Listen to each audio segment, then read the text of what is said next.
Good morning বন্ধুরা, আমি শ্রাবন্তী। আমার ক্যাপচার অফ ফ্রেম ব্লগে তোমাদের অনেক অনেক স্বাগত। আশা করছি তোমরা সবাই ভালো আছো আর আমিও ভালো আছি। আর আজ হচ্ছে সোমবার, 16ই সেপ্টেম্বর। আর এখন ঘড়িতে বাজে প্রায় সকাল 6টা হবে। তো এখন থেকে তোমাদের সাথে নিয়ে আমার ব্লগটা স্টার্ট করছি। আশা করছি তোমাদের ভালো লাগবে। তো শনিবার রাত থেকে বৃষ্টি হচ্ছে, রবিবার তো সারা দিনই বৃষ্টি হয়েছে, আর আজ হচ্ছে সোমবার। আর সোমবার সকালবেলাতেও বৃষ্টিটা স্টার্ট হয়েছে। তো এই ঘরের বেড কভারটা চেঞ্জ করলাম, কারণ দিদিভাইরা এসে এই ঘরেই থাকবে। তো সেই জন্য আমাদের ওপরেও আর একটা ঘর আছে। প্রথম কথা হচ্ছে দিদিভাই ওপরে যেতে চায় না, আর দ্বিতীয় কথা ওপরের ঘরটা আমার রেডিও করা নেই। তো সেহেতু ওরা এই ঘরটাতেই এসে উঠবে। তো সেই জন্য বেড কভারটা আগে চেঞ্জ করে নিলাম। এবারে ড্রেসিং টেবিল যা যা আসবাবপত্র আছে সেইগুলো একটু ডাস্টিং করে নিচ্ছি, কারণ পরের দিন আর এইগুলো করা সম্ভব হবে না।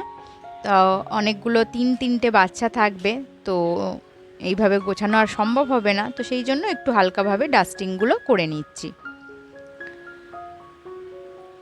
তো বেড কভার আমার চেঞ্জ করা হয়ে গেছে, ভালো করে টান করে বেড কভার পেতে দিয়েছি। ওই ঘরের বেড কভারটা আজ এই ঘরে পেতেছি। আর এরপরে কিচেনটা ভালো করে পরিষ্কার করে নিচ্ছি।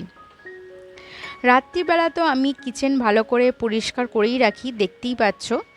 আর সকালবেলা উঠে একবার পরিষ্কার জল দিয়ে পরিষ্কার কাপড় দিয়ে ভালো করে মুছে দিই।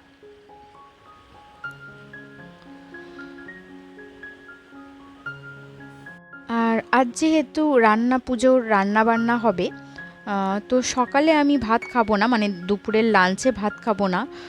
শুকনো জিনিসই খাবো, মানে লুচি, রুটি, পরোটা এগুলোই খাবো, আর তার সঙ্গে নিরামিষ। আর পুজোর যে রাতে রান্না বান্না হবে, ঠাকুরের জন্য আগে তুলে রেখে তারপর সেই ভাত আমরা খেতে পারবো। আর যেহেতু ঠাকুরকে আমি ভাত দিই, মানে পুজোর ঠাকুরকে ভাত দিই, তো সেহেতু আমাকে এই নিয়মপালাগুলো মানতে হবে। তো কিচেনটা ভালো করে পরিষ্কার করার পর ভালো করে আমি ঝাঁট দিয়ে দিয়েছি দুটো ঘরই। তো বাইরে যেহেতু বৃষ্টি হয়েছে, তো বাইরের দিকে আর পরিষ্কার করার কোনো ব্যাপার নেই, কারণ বৃষ্টি চলছে। এখন ঘর দুটোকে ভালো করে ক্লিন করে মুছে নেব।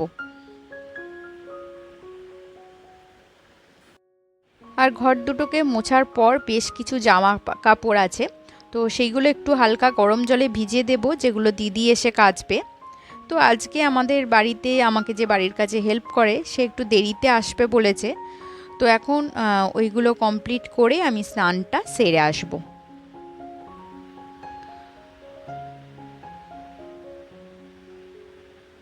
তো স্নান করে চলে এসেছি, আর এখন একটু সিঁদুরটা পরে নিচ্ছি।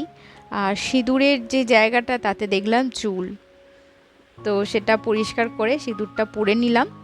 আর এখন পুজোটা সেরে নেব। তো সকালবেলা যদি পুজোটা সারা যায়, তো মনে হয় যে অর্ধেক কাজই সারা হয়ে গেছে। তো এখানে সুন্দরভাবে আমি সকালবেলা ঠাকুরকে খেতে দিয়ে পুজোটা সেরে নিলাম। আর এরপরে একটু চা করব। তো আজকে অনেকটাই সকালবেলা উঠেছি। তোমাদের সঙ্গে ব্লগটা স্টার্ট করছি 6টা থেকে, কিন্তু তার আগে আরও হচ্ছে একটু ব্রাশ করা, একটু আমি সঙ্গেই কাজ শুরু করি, একটু গরম জল খাওয়া, এইরকম টুকটাক ছোটোখাটো কাজ করতে করতে 6টা বেজে গেছে। তো এখন একটু 1 কাপ চা আর দুটো বিস্কিট নিয়ে বসেছি। আর চা খাওয়ার পর এখানে একটা নিরামিষ আলুর তরকারি করে নিলাম। আর এখানে আটাটা মেখে রেখেছি। তো আমার লুচি পরোটা খুব একটা খেতে ভালো লাগে না, আর তার ওপর ময়দার হলে তো আরোই না, কীরকম গাটা আমার গোলায় সারাদিন লুচি পরোটা খেয়ে থাকলে। তো সেই জন্য আটার করলাম। আটারটা খেতেও আমার বেশ ভালো লাগে, আর হচ্ছে সারাদিন শরীরটাও ভালো থাকবে, কারণ সন্ধেবেলা অনেক কাজ আছে। সন্ধে থেকে কেন, আজ সারাদিনই অনেক কাজকর্ম আছে। তো আগে লুচি ভেজে কর্তামশাই আর আমার মেয়েকে খেতে দিয়ে দিলাম। আর এরপরে বাদবাকি যে লুচিগুলো ছিল সেগুলো ভেজে নিলাম।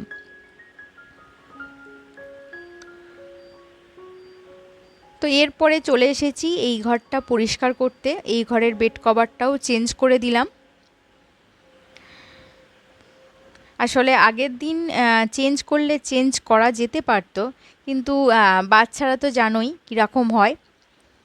তো যত পরিষ্কার পরিচ্ছন্ন করেই রাখো না কেন, ওরা ঠিক নোংরা করেই ফেলবে। তো সেই জন্য আমি ভাবলাম যে একেবারে সকালবেলাতেই আমি সমস্ত বেড কভার চেঞ্জ করে দেব। আর এখানে কর্তামশাই, মেয়ে আর দিদি ভাই মানে আমার ননদের জন্য ডিমের ঝোল আর ভাত করে রেখেছি। আর যে মাছগুলো ডিপ ফ্রিজে রেখে দিয়েছিলাম সেই মাছগুলো বার করে দিলাম। আর চিংড়ি মাছটা আনা হয়নি, চিংড়ি মাছটা আনিয়েছি কর্তামশাইকে। কর্তামশাই খাওয়া দাওয়া করে বেরিয়ে গেছে। আর ননদও এসে পড়েছে। ননদ যেহেতু খুব একটা ক্যামেরার সামনে আসতে চায় না, তো সেই জন্য আর ওদের আশাটাকে ক্যাপচার করিনি। তো এসেই ও একটু 1 কাপ চা খেয়েই কাজে লেগে পড়েছে। এখানে নারকেলটাও ছাড়াচ্ছে আর আমি চিংড়ি মাছগুলো ছাড়িয়ে ফেলছি। তো চিংড়ি মাছটা লাগবে মোটামুটি আমাদের যে চালতা চাটনি হবে তাতে তেঁতুল, চালতা আর চিংড়ি মাছ দিয়ে একটা চাটনি হয়, তো তার জন্যই এই চিংড়ি মাছটা।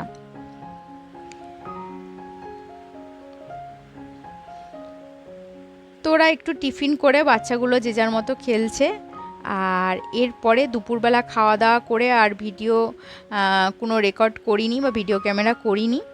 তো তারপরে দুপুরবেলা যা যা সবজি কাটাকুটি করার করে নিয়েছি। তো সবজি এদিক ওদিক গোছাতে গোছাতে প্রায় বিকালই হয়ে গিয়েছিল। তো এখনও দেখো বেশ কিছু সবজি কিন্তু কাটা বাকি আছে, এখনও চালতা কাটতে বাকি আছে। তো এটা আমি চাল কুমড়ো কাটছি। চাল কুমড়ো আর নারকেল কোড়া দিয়ে একটা ছাই মারা হয়, তো সেটার জন্য। তো সমস্ত একেবারে আমি পরিষ্কার করে ধুয়ে কেটে নিচ্ছি যাতে জলটা ঝরে থাকে আর তাড়াতাড়ি ভাজাগুলো হয়ে যায়।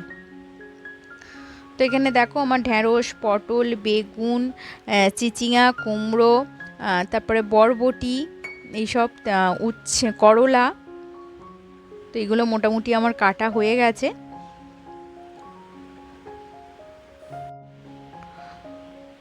তো এরপর দিদিভাই গেছে চা করতে আর বাপি এসেছে। বাপি আরও একটা নারকেল ছাড়িয়ে দিল যাতে না কম পড়ে। তো চাটা খেয়ে টিফিন করে তারপরে ড্রেসটা চেঞ্জ করে আমি এবার পুজোর রান্না করতে বসে পড়েছি। তো এদিকে আমি পায়েস দিয়ে শুরু করেছি আর এই দিকটা বসিয়েছি আলু ভাজা। আর দিদিভাই ওই দিকটা পুরো মাছের দিকটা দেখেছে। তো দেখো এক এক করে কিন্তু আমি সমস্ত ভাজা বুঝি, এখানে খেসারির ডাল, নারকেল ছাই দিয়ে চাল কুমড়ো সমস্ত কিছু করা আমার কমপ্লিট হয়ে গেছে। একটা হচ্ছে বাঁধাকপি আর মাছের মাথা দিয়ে একটা চচ্চড়ি মতো হয়েছে। এখানে ইলিশ মাছ, কাতলা মাছ, সর্ষে পোস্ত দিয়ে ঝাল হয়েছে। আর হচ্ছে ভাত। তো সমস্ত কিছু আমি জিনিস আগে তুলে রেখেছি ঠাকুরের জন্য। এখন মোটামুটি আমার রান্নাবান্না কমপ্লিট। তারপরে খাওয়া দাওয়া করে রাতে তো যে যার মতো শুয়ে পড়া হয়েছিল, গুছিয়ে রেখেছি। আর এর পরের দিন সকালবেলা তোমাদের সঙ্গে আবার দেখা হচ্ছে, মানে হচ্ছে মঙ্গলবার দিন। তো দেখো এই দেখো খাটের তলায় আমি কিন্তু একটা হচ্ছে সাদা ধুতি দিয়ে সমস্ত খাবারটাকে ঢেকে রেখেছি, কারণ এত খাবার একসঙ্গে রাখা চুপড়ি দিয়ে একটু অসুবিধা ছিল। তো সকালবেলা যেসব বাসি কাজকর্ম থাকে সেই সব বাসি কাজকর্ম সেরে তো আগে ঠাকুরকে ভাতটা দিয়ে দিচ্ছি, কারণ আজকে হচ্ছে অরন্ধন, কোনো রান্নাবান্না হবে না। তো আমার ওইদিকে আরও একটা ওভেন আছে, তো সেই দিকেই চা হবে। তো এখানে আগে আমি স্নান করে ঠাকুরকে ভাতটা দিয়ে দেব।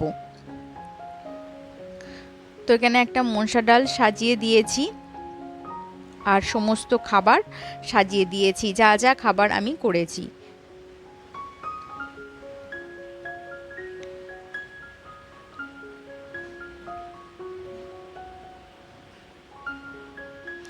তো এখানে যেহেতু গ্যাস আছে তো এখানে ধূপ দেওয়াটা সম্ভব হবে না, বাই চান্স যদি আগুন টাগুন লেগে যায় তখন বিপদ হয়ে যাবে। তাই এখানে ধূপটা দেখিয়ে আমি ওই ঘরে ঠাকুর ঘরে দিয়ে আসছি।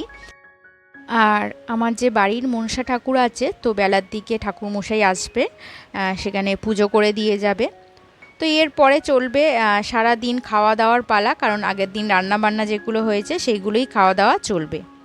তো আজকের মতো এখানেই রাখছি, তোমাদের সঙ্গে আবারও দেখা হবে নেক্সট কোনো ভিডিওতে, নেক্সট ব্লগে। আজকের মতো টাটা।